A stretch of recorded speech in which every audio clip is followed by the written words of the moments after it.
नमस्कार दोस्तों, आप देख रहे हैं न्यूज़ 18 और फिलहाल बिहार से बड़ी खबर आ रही है। बिहार में मंत्रिमंडल का जो है वो बंटवारा हो चुका है और बिहार में जो सबसे बड़ी खबर फिलहाल जो है वो यह है कि बिहार में इस बार गृह मंत्रालय की जो जिम्मेदारी है वो सम्राट चौधरी को मिली है और तमाम जो विभाग हैं उनका बंटवारा हो चुका है और किसे कौन सी जिम्मेदारी मिली है इस पे हम बात करेंगे। और फिलहाल मैं मौजूद हूँ न्यूज़ रूम में और न्यूज़ रूम में हमारे साथ हमारे सीनियर सहयोगी हैं, उनसे बात करेंगे कि किस तरीके से जो विभागों का बंटवारा इस बार हुआ है और किस तरीके से जो नए और पुराने चेहरे हैं उनका समावेश है इस मंत्रिमंडल में। और हमारे साथ हमारे संपादक ब्रजमोहन जी हैं, हम सर से बात करेंगे। सर, जिस तरीके से इस बार जो बड़ा बदलाव देखने को मिला है मंत्रिमंडल में और सम्राट चौधरी बिहार के गृह मंत्री बनाए गए हैं, इसको आप कैसे देखते हैं और किस तरीके से दूसरे जो विभागों का बंटवारा है उसको लेकर आप क्या कहेंगे? देखिए उत्कर्ष, ये जो बंटवारा हुआ बहुत ही महत्वपूर्ण है। मुझे याद नहीं आता कि पिछले 20 सालों में नीतीश कुमार ने अपने पास से गृह मंत्रालय किसी और को दिया होगा। लेकिन पिछले 1-1.5 साल का अगर हम कार्यकाल देखें, सम्राट चौधरी जिस तरह से बिल्कुल क्लोज कांटेक्ट में है चीफ मिनिस्टर के, और दोनों के बीच में जो सिनर्जी बनी है, जो सामंजस्य बना है डेली बेसिस पे। आपको याद होगा कि चुनाव के पहले आरजेडी की तरफ से लगातार लॉ एंड ऑर्डर को मुद्दा बनाया जा रहा था।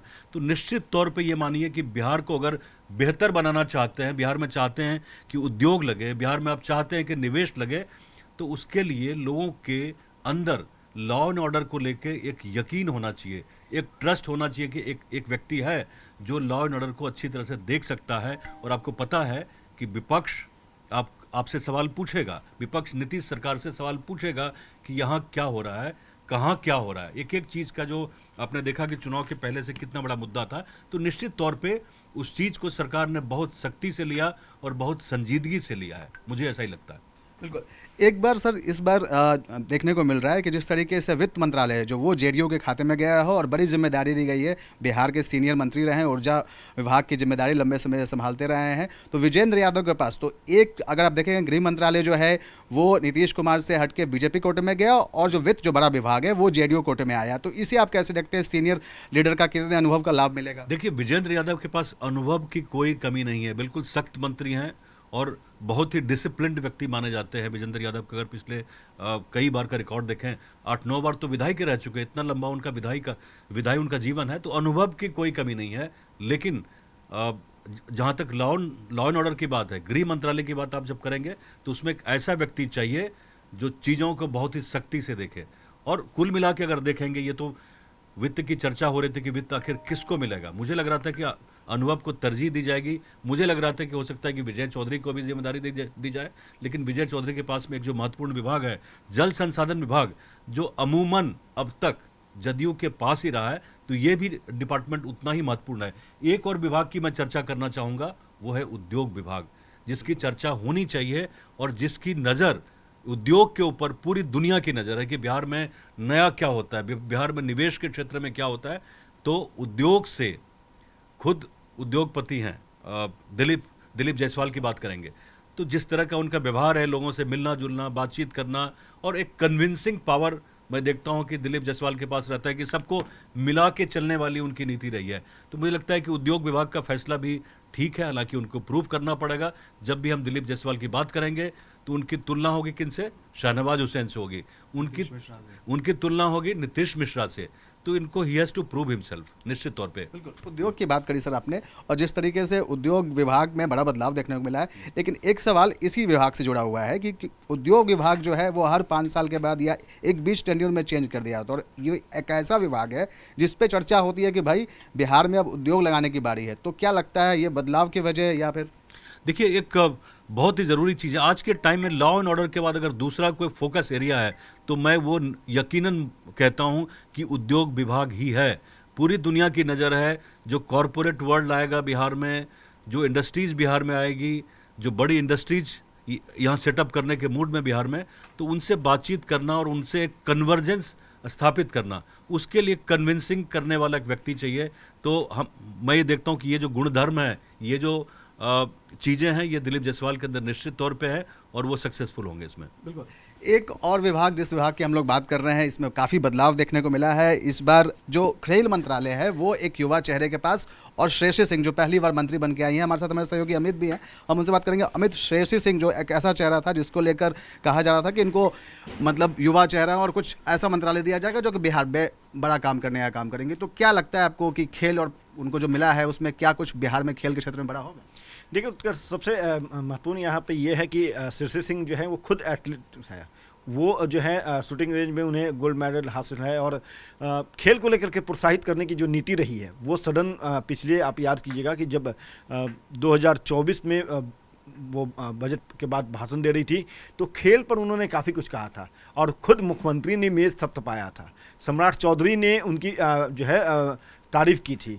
तो कहीं न कहीं ये ध्यान में पहले से था सरकार का कि अगर एक खिलाड़ी जो खेल में अभिरुचि रखता है वो अगर खेल मंत्री बनता है तो जाहिर सी बात है कि खेल के क्षेत्र में बिहार जो है वो काफ़ी तेज़ी से आगे कदम बढ़ाएगा। आप ये भी देखिए कि हाल के जो वर्ष हैं बिहार में जो है वर्ल्ड कप हॉकी मैच हुआ है, तो बिहार सरकार जो है वो अब खेल के क्षेत्र में बेहतर करना चाहती है, खिलाड़ियों को लगातार प्रोत्साहित कर रही है, नौकरियां जो है वो खेल के माध्यम से दी जा रही है, बेटियों को जो है वो सबसे ज़्यादा स्थान दिया जा रहा है, चाहे वो खो खो की बात कर ले, कबड्डी की बात कर ले, या फिर थ्रो बॉल की बात कर ले, या फिर हम बात कर ले हॉकी की ही बात कर ले, तो वो तमाम जो खेल है जिसके माध्यम से बिहार को निखारा जा सके। क्योंकि बिहार में हुनर की कमी नहीं है, ये बात आप भी बखूबी मानते हैं, और ख़ास तौर पे जो युवा हैं वो खेल में अभिरुचि रखते हैं, और इसी कारण से मुख्यमंत्री ने दृढ़ संकल्प लिया था कि हम खेल को प्रोत्साहित करेंगे, और इसके लिए एक सबसे खास चेहरा जो है वो श्रेयसी सिंह का नजर आया, और इसी वजह से जो है उन्हें खेल मंत्रालय की जिम्मेदारी सौंपी गई है। और हम भी उम्मीद करते हैं, एक यौन बिहारी के तौर पे हम देखते हैं कि श्रेयसी सिंह जो है वो खेल में लगातार बेहतर करना चाहती हैं, बेहतर युवाओं को प्रोत्साहित वो करती हैं। जब भी वो कहीं जाती हैं तो जब युवाओं की टोली उनसे मिलती है तो वो खेल के प्रति लोगों को बताती है कि आप खेल के माध्यम से कैसे अपने राज्य का, अपने देश का नाम रोशन कर सकते हैं। तो कहीं न कहीं एक पहले से तो वो आइडियल हैं ही युवाओं के, अब खेल मंत्री के तौर पे युवाओं के साथ कदम बढ़वाएंगी और आगे लेकर के उन्हें साथ चलेंगी। अमित, अभी हम बात कर रहे थे ब्रज सर के साथ कि इस बार जो बड़ा बदलाव देखने को मिला है वो गृह मंत्रालय में है, और सम्राट चौधरी को बड़ी जिम्मेदारी मिली है।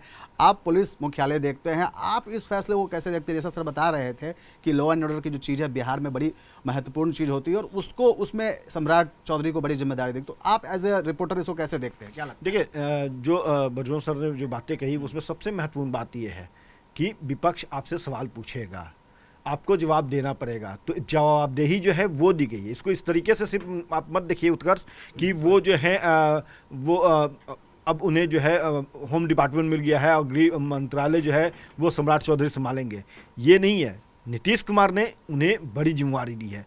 अब तक का टेन्योर, सर ने कहा, बजरंग सर ने, कि पहली बार ऐसा हुआ है कि पिछले अगर 20 साल की कार्यकाल को देखिए नीतीश कुमार की, तो वो कभी भी सामान्य प्रशासन विभाग और होम डिपार्टमेंट, गृह विभाग, किसी से वो शेयर नहीं करते थे, चाहे वो एनडीए के साथ थे या फिर महागठबंधन के साथ थे।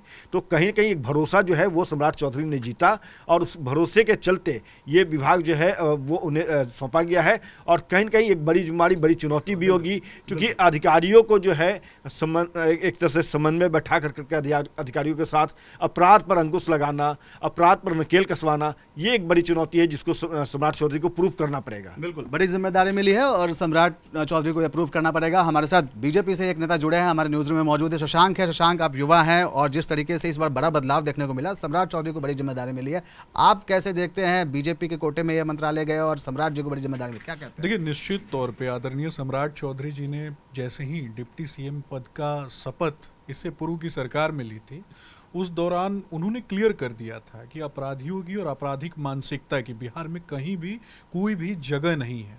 बिहार में बच्चों के हाथ में कलम होगा, गुणवत्तापूर्ण शिक्षा होगी, और गुणवत्तापूर्ण शिक्षा से आगे बढ़कर इंडस्ट्रियल रेवोल्यूशन होगा, और अंतिम पायदान पे बैठे हुए व्यक्ति को ये एहसास होगा कि मंच पे बैठा हुआ व्यक्ति उसी का बेटा है।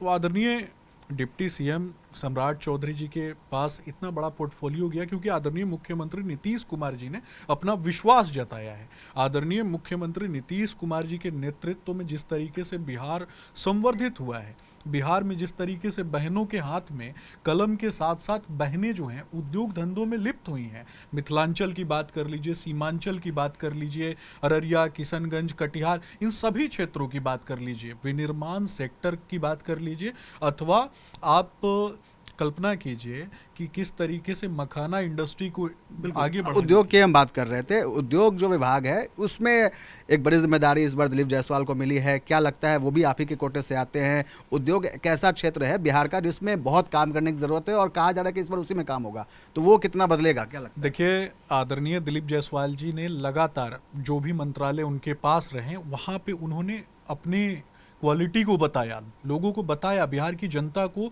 डिलीवर करके दिखाया, जिसका परिणाम है कि उनके पास आज उद्योग मंत्रालय है। और उद्योग मंत्रालय में मैं बार बार कहता हूं कि पहले बिहार में लालू जी का एक काल रहा जिस समय में प्राथमिक, द्वितीयक, तृतीयक, इन तीनों सेक्टर्स को जब आप कैटेगराइज कीजिएगा तो प्राथमिक सेक्टर से सीधा तृतीयक। चुनौतियां इस बार उद्योग विभाग में, और एक जो महत्वपूर्ण मंत्रालय है जिसपे कि सवाल लेना जरूरी है, शिक्षा विभाग। हमारे साथ ब्रजमोहन सर अभी भी जुड़े हुए हैं।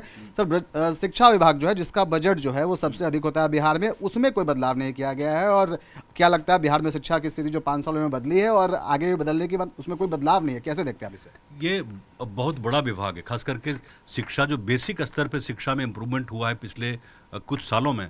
जो कुल बजट है 3,17,000 करोड़, उसका 22% लगभग 60,000 करोड़ ये शिक्षा के मद में जा रहा है, और इतने लोगों को रोजगार मिला है, 9 लाख के आसपास में शिक्षकों की भर्ती हुई है, तो ये टॉप प्रायोरिटी रहेगा ही। शिक्षा तो निश्चित तौर पे टॉप प्रायोरिटी है, हेल्थ टॉप प्रायोरिटी है, निवेश टॉप प्रायोरिटी है, law and order top priority है सरकार की।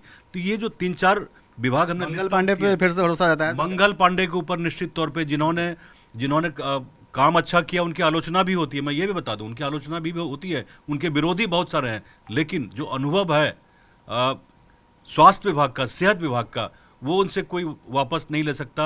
ही हैज़ टू डू वेल। उनके आलोचक बहुत सारे हैं, उन आलोचकों को गलत साबित करना पड़ेगा मंगल पांडे को, और जो एक बेंचमार्क बना हुआ है उसको तोड़ के उससे बेहतर स्टेज पे बिहार के शिक्षा सेहत विभाग को ले जाना पड़ेगा निश्चित तौर पे।